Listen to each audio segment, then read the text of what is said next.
Hey, it's Jason Rogers here, and what I want to do for you in this video, firstly, is I want to discuss with you some of the differences between a seller carryback in a first position versus a seller carryback in a second position. By seller carryback, I mean seller finance.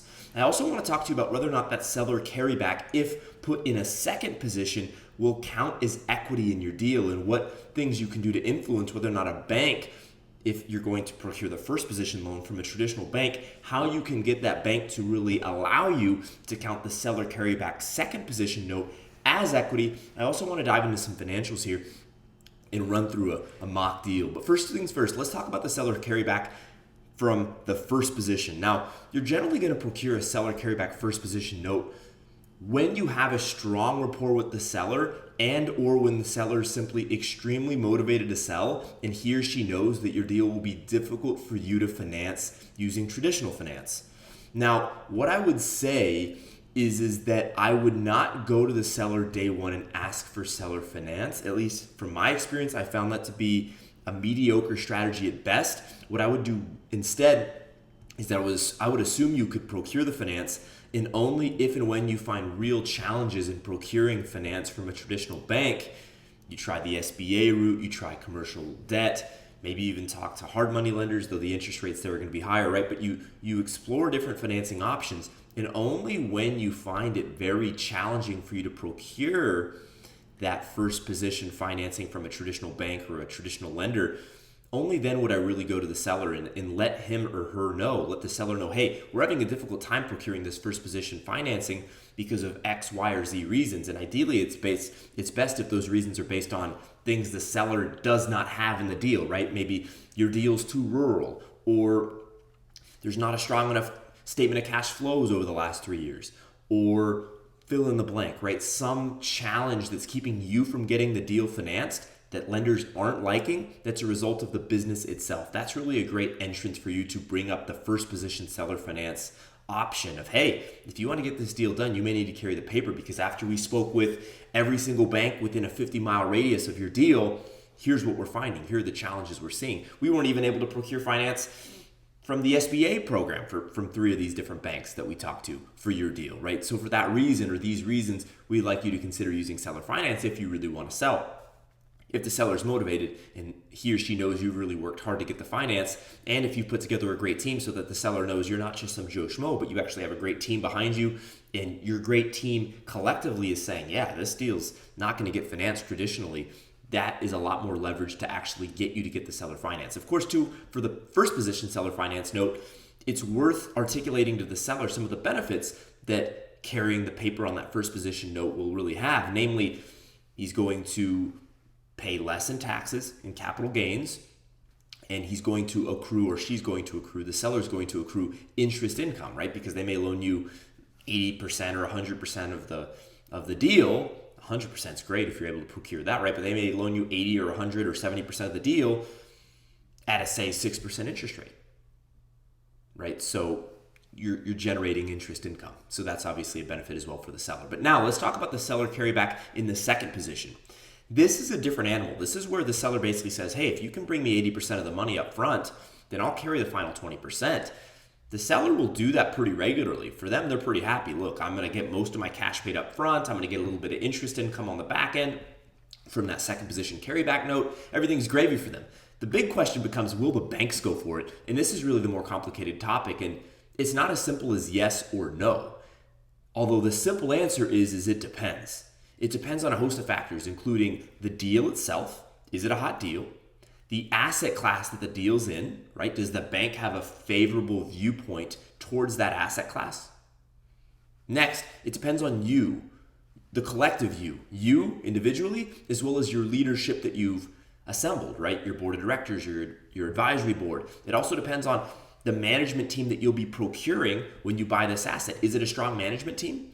Is it a team that has shown the consistent ability to do enough in income to easily pay off the debt service? It also depends on the terms of the second position note, right? Because that second position note is a bank note. Now, okay, let me back up. It's not a bank note that you're going to pay back to the bank, but it's debt. It's a note that you're essentially paying to another bank. Instead of paying it to ABC Bank, you're paying it to the bank of Bob Smith, the seller. but it's still a note that needs to get carried or needs to get paid, and therefore it's going to eat up your free cash flow. And so the question becomes, what are the terms of that second position note? Is the seller asking for a 20% interest rate on a 5-year AM? Well, if so, that's pretty much going to eat up the free cash flow of the deal. There's no longer going to be free cash flow in the deal. Versus maybe the seller says, hey, I'll match the interest rate of the first lien note, right? So if you procure a first lien note of 5.5%, I'll on the second position take a 5.5% interest rate, and I'll do a 30-year AM, which means you're going to make a much smaller payment.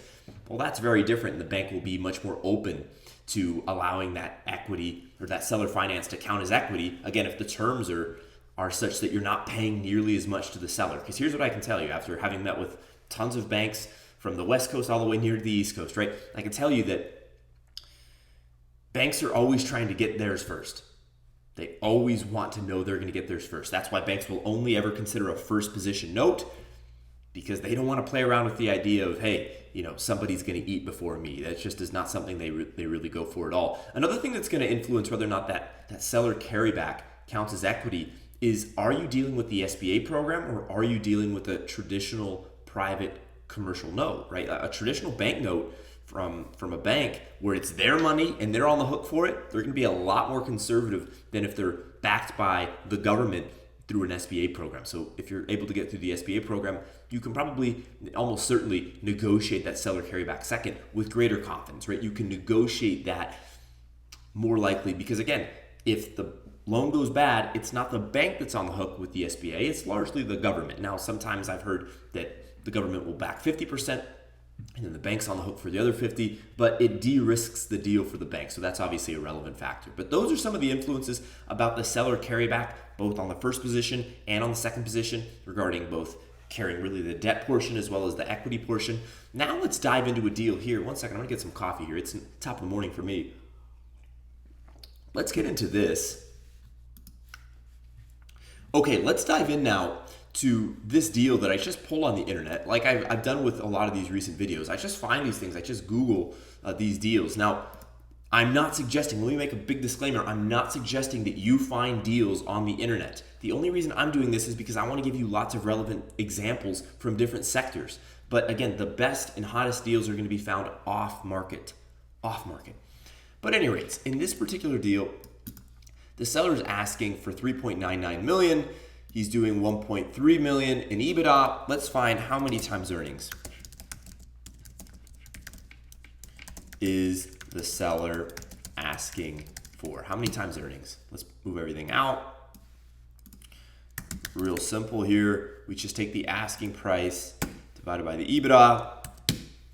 Okay, and he's asking just over 3 times earnings, right? So is that a good deal? I don't definitively know, again, because I don't know the nuance of this business. But let's just say, for the sake of argument, that we know that this is a strong business, and we go back to the seller and say, look, you're looking for 3.05 times earnings. I was looking for 2.8 times earnings. How about we settle at 2.92 times earnings?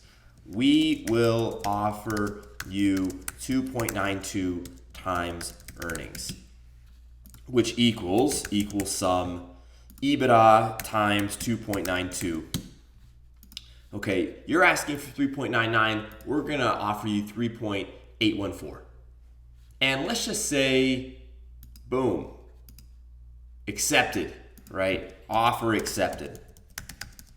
Okay, let's say now with a service-based business like the in-home senior care business, I'm almost certain you can get that approved through the SBA. So let's assume the SBA will loan the first 80% of the deal. Okay, let's assume they're going to loan the first 80% of the deal. They're going to do, so first of all, what is 80% of this deal, huh?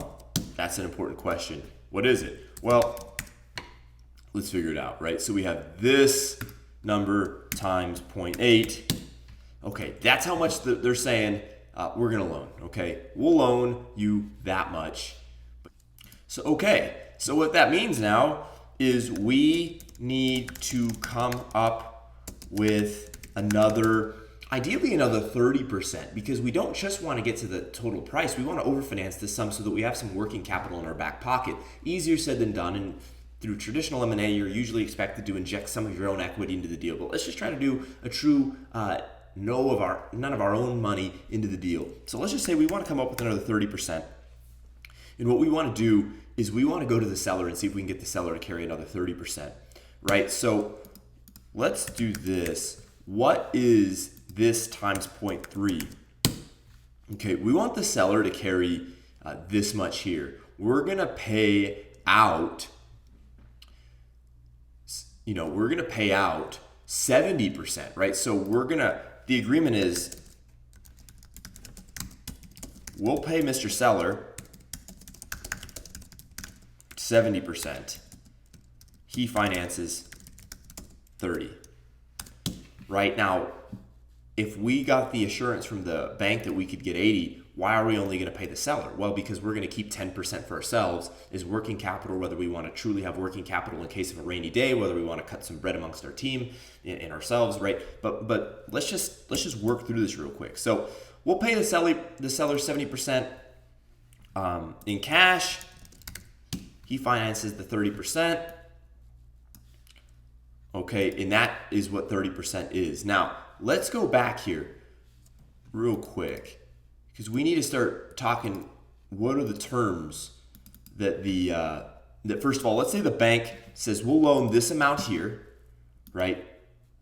We remember this is 80% of the deal. They're going to give you that much in cash through the SBA program, backed by the government, best place to get your money if you can. So now, okay, we're going to loan you that much, and we will loan you on a 10-year AM at 6%. Okay, we're going to loan you that money on a 10-year AM at 6%. So how much does this loan cost on a 10-year AM at 6%? Give me 1 sec. Let's go to the loan calculator. Okay, so I just took the 3 million. This amount, 3 million and change, 3051837. I rounded up the cents. Whoops. And I put that in here. 3051837, 6% interest rate on a 10-year AM. We'll say it's fully amortized. And what we have is a P&I payment that you can see here of $33,881.65, okay? So that's going to cost us this. And I'm just going to use whole numbers, right? So I'm just going to call that 2 and get rid of the cents, okay? This is how much the loan's going to cost us at 6% per month. Now, let's just copy and paste this. How much is that going to cost us per year? Well, pretty simple.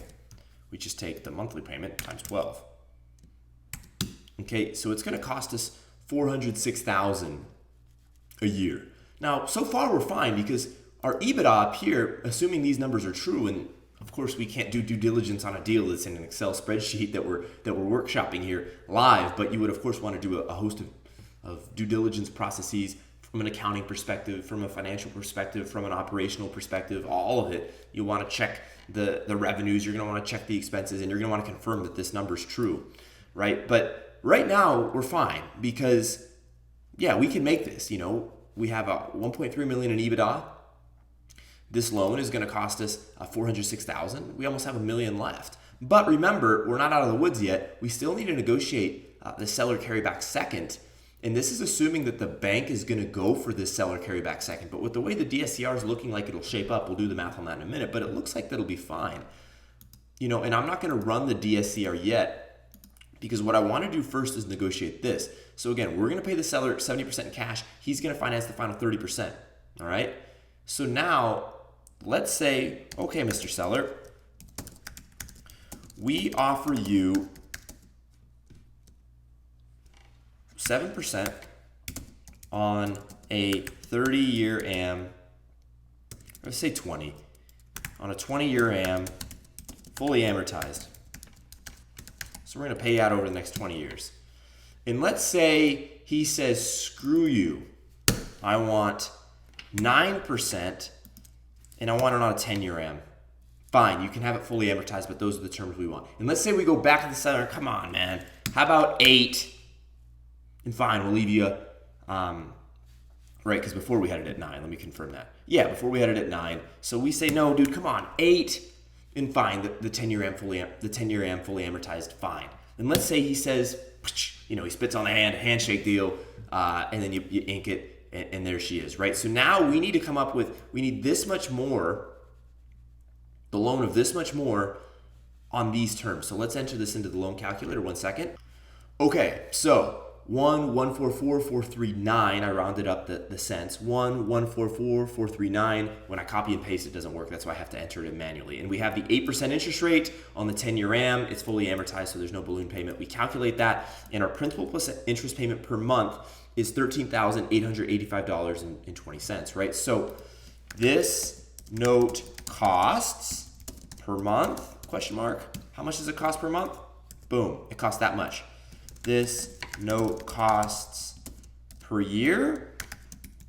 How much? Well, that's pretty simple. Equal sum this times 12. Boom. Now, how much is our total debt payment under this arrangement per month? Right? Because we have the first position note to the bank under the SBA program, and then we have our seller carryback. And the way this is negotiated and organized, we're going to be paying both off simultaneously. Let's see if this is feasible and if this is something we can truly pull off. Right now, here's what we're going to do. We take the second position note, and we take the first position note, and we add them up. That's how much we're going to be paying in debt per month. I'm going to copy this, I'm going to paste this, and I'm just going to change this to how much now are we paying per year? How much is our total debt payment under this arrangement per year? Well, we take this, we times it by 12, and voila, we're paying $573,206. Now here's the big question. What is our cumulative DSCR? Debt service coverage. If I could type well, that'd be cool. Ratio. Huh? What is it? I forgot to put the question mark. What is it? Right? Let's calculate it. Our DSCR is going to be our EBITDA divided by our total debt payment, principal plus interest. Boom. Wait, something didn't go right there. Oh, I didn't hit the formula correctly. Equal sum EBITDA divided by total debt payment. And boom, let's change this. This is actually a gravy deal. I mean, this thing totally pencils out. We're at over 200%. That is green. This is gravy. This is looking really good. That's something a bank will go for all day long. Over 125% a bank will really consider. Over 150% a bank will start to get excited about. And over 200%, big time. When you get a DSCR of over 200%, now they will consider this seller note as equity in your deal. Why? Because when you pay off both the bank and the seller, and of course the seller is going to subordinate his position. I mean, that's one thing you're never going to negotiate around. This first note to the SBA or to the bank, that's a first position note, which means if things ever get tight, you make that debt payment first and not the seller's second position note.